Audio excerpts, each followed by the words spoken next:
Welcome to our lecture on quality fallacies and culture. Quality fallacies, false ideas or beliefs, prevent people from pursuing quality.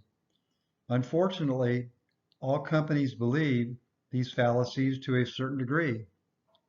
The 7 fallacies that we'll discuss in this lecture are long-standing and deeply rooted, so they're hard to overcome. If you don't tackle them head on, though, you won't be able to improve quality. As you review each fallacy, ask yourself if it's present somewhere you know about, maybe where you work, and think about its importance. The first fallacy is that quality is expensive. Back in 1979, quality expert Philip Crosby wrote the best-selling book, Quality is Free. His book indicated that high quality doesn't cost that much. So if quality is really free, how can it be expensive? Quality can be expensive when you buy the best materials at high prices, much of which will be ruined by inadequate processes.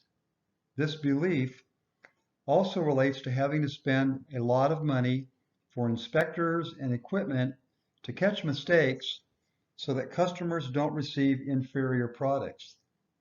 If this short-sighted view is quality, I agree. This can cost a lot of money.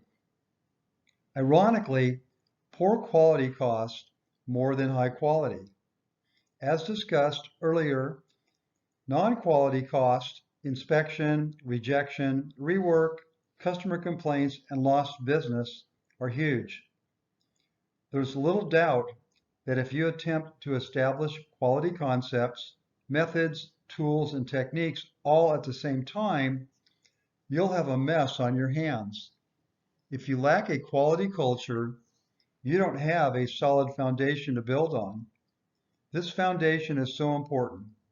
It creates an operation that is free of waste, meets customer requirements, and is inexpensive to run. The next one may be my favorite.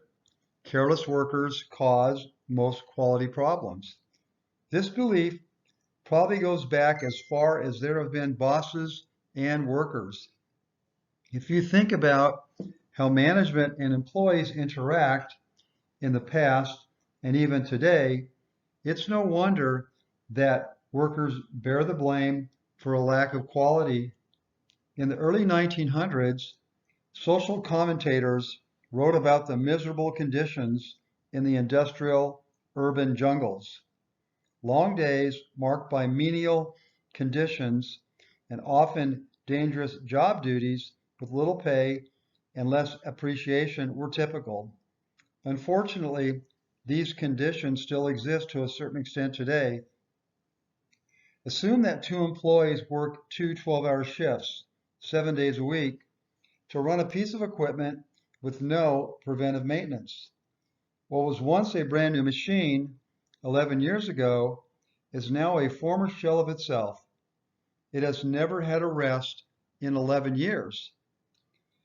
When the workers try to run good parts on this faithful machine, no matter how hard they try or how careful they are, they make many non-conforming parts. And guess who management yells at? Hint, it's not the 11-year-old machine. It's likely that rejects are present because of common cause variation. Earlier in the course, you learned that management is responsible for common cause variation. In this situation, a worker can't do much to improve quality except to record defects and bring them to management's attention. This fallacy needs to be changed to this true statement. Management causes most quality problems because they own the equipment, processes, and systems that produce the highest percentage of process variation. The next fallacy also relates to workers. The use of reward and fear is the best way to achieve quality. You may hear reward and fear referred to as the carrot and the stick. This fallacy is interesting for 2 reasons. First, it assumes that workers determine quality levels which we know now is primarily management's responsibility. Second, if workers determine quality levels, then offering incentives or threats will motivate them. Research doesn't support long-term benefits for the carrot and the stick theory.